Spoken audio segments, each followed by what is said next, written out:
cachaça é o segundo destilado mais consumido no Brasil e terceiro no mundo.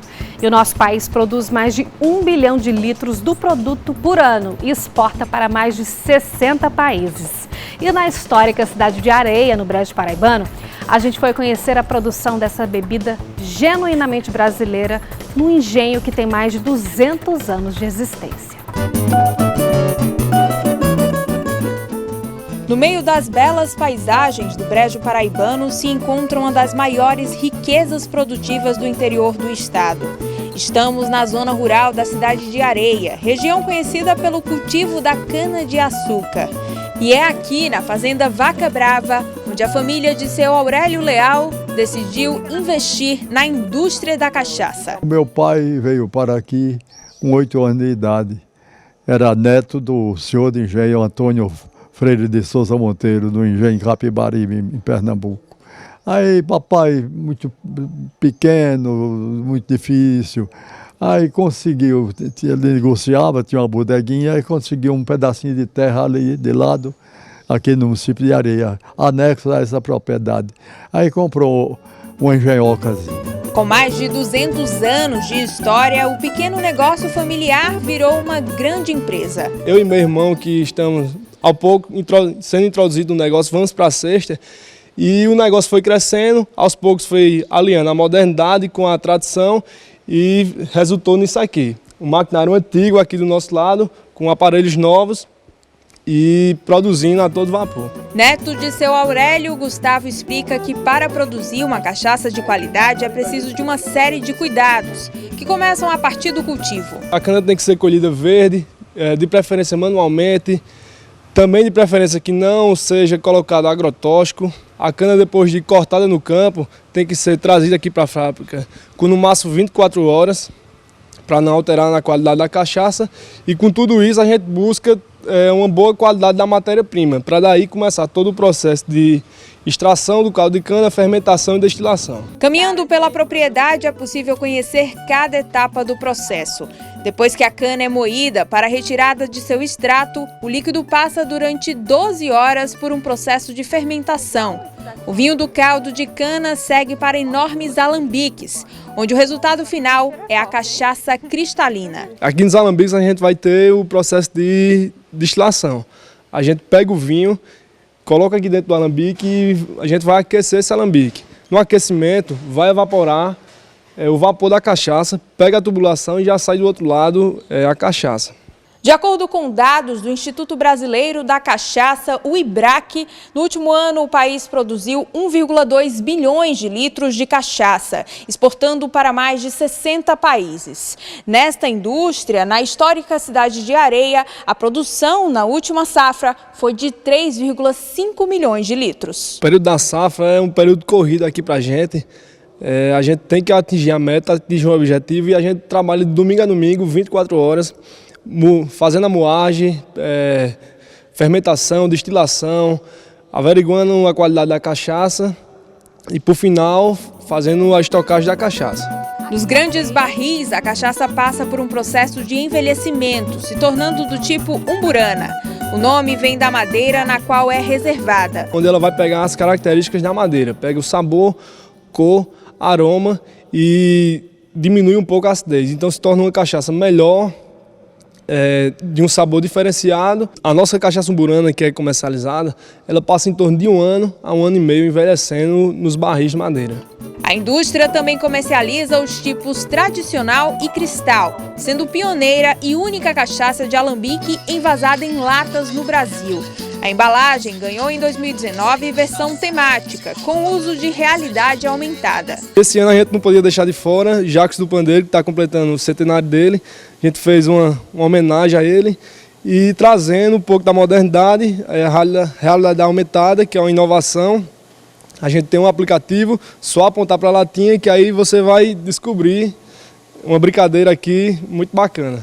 O trabalho na cachaçaria é importante fonte de emprego e renda, direta e indireta, para centenas de famílias da região. A gente dá oportunidade, a gente prefere pessoas locais, pessoas aqui do município, da zona rural, a gente quer dar toda a oportunidade e a gente tem o pensamento de crescer junto. Diante de sua alta qualidade, a cachaça feita em Areia foi eleita uma das melhores do país. recebendo o certificado Ouro e Prata na Expo Cachaça, em Belo Horizonte, e elevando o nome da Paraíba no mercado das grandes cachaçarias nacionais.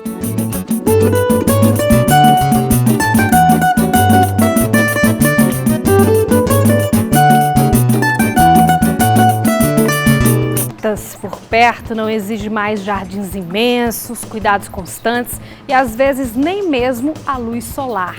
Os mini jardins e terrários ganham espaço na rotina das cidades pela praticidade e pela beleza. Você quer saber como montar o seu mini mundo verde? Então acompanhe a nossa reportagem.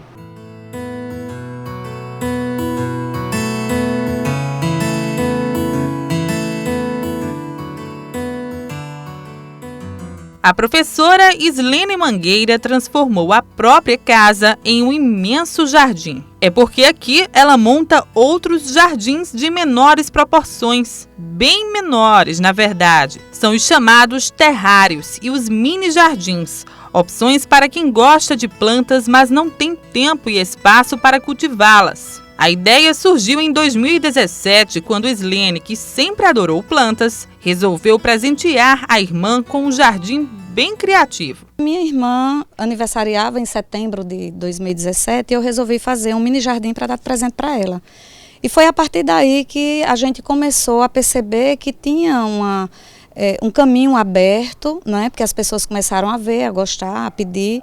E aí no final do ano de 2017 eu fiz muito mini jardins para vender, né? E começou a dar certo. E a gente viu que ali tinha um caminho que a gente podia percorrer nesse ramo. Aqui a Islene usa esse sombrite, que é uma espécie de estufa feita para proteger as plantas do excesso de sol e de chuva. Então, quem adquirir essas plantas precisa ter a mesma preocupação em casa, mas sempre mantendo-as perto da luminosidade. O terrário chega a ser ainda mais prático. Em um recipiente fechado, são reproduzidas as condições ambientais necessárias para que as plantas possam sobreviver sem que precisem ser aguadas ou até podadas. Além disso, servem como decoração, e tudo isso sem comprometer a qualidade de vida das plantas. Já o mini jardim é um pequeno espaço aberto, onde você poderá ter uma diversidade de plantas e cuidar de cada uma delas, borrifando água uma vez por semana com o cuidado de não encharcá-las. O terrário é o mini jardim fechado, né? Então você cria o próprio ecossistema, você monta uma espécie de mini jardins com plantas que suportam ambientes úmidos, porque ele vai ficar num ambiente úmido, e você fecha esse ambiente, e a partir desse momento que você fecha, você não precisa mais aguar. Então ele ali cria o ecossistema, a água evapora no horário mais quente do dia e depois ela mesma desce e volta a aguar aquela planta novamente. Então você cria ali um ecossistema. Esse é o terrário, é aquele que é fechado. O mini jardim é um espaço aberto, né? Aí você tem o cuidado de aguar, você monta. E olha só que legal, dá até para montar o jardim que você sempre sonhou, com o auxílio de alguns objetos que deixam o resultado final ainda mais interessante, como essa fazendinha, por exemplo.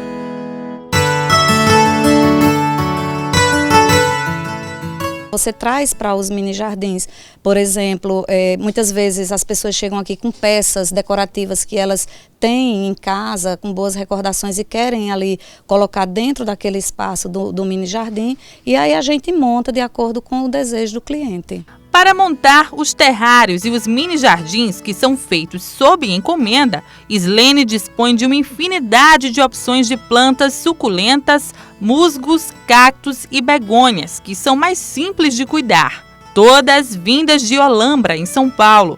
São vários modelos inspiradores de jardins. E aí, basta você colocar sua ideia em prática e ter em casa a beleza das plantas, sem precisar ter um grande espaço para isso. Seu lar com certeza vai ficar ainda mais bonito. Para as pessoas terem plantas em casa, terem um jardim em casa, elas não precisam ter uma casa especificamente, elas podem ter isso dentro do seu apartamento, a partir dos mini jardins ou dos terrários que criam o próprio ecossistema, né? E com cactos e suculentas fica bem mais fácil, porque são plantas que não requerem muitos cuidados, né? Então você coloca água uma vez por semana e isso termina fazendo com que as pessoas gostem mais dessa proposta, principalmente os cactos, né, que lembram muito o nosso sertão.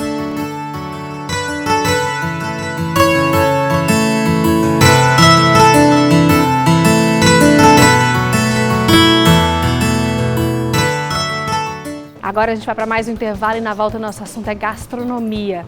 A gente traz os segredos de uma receita que faz sucesso nas festas. É um salgado recheado com frango tão saboroso que desperta a gula. E a solução para matar a vontade é fazer em tamanho para lá de generoso.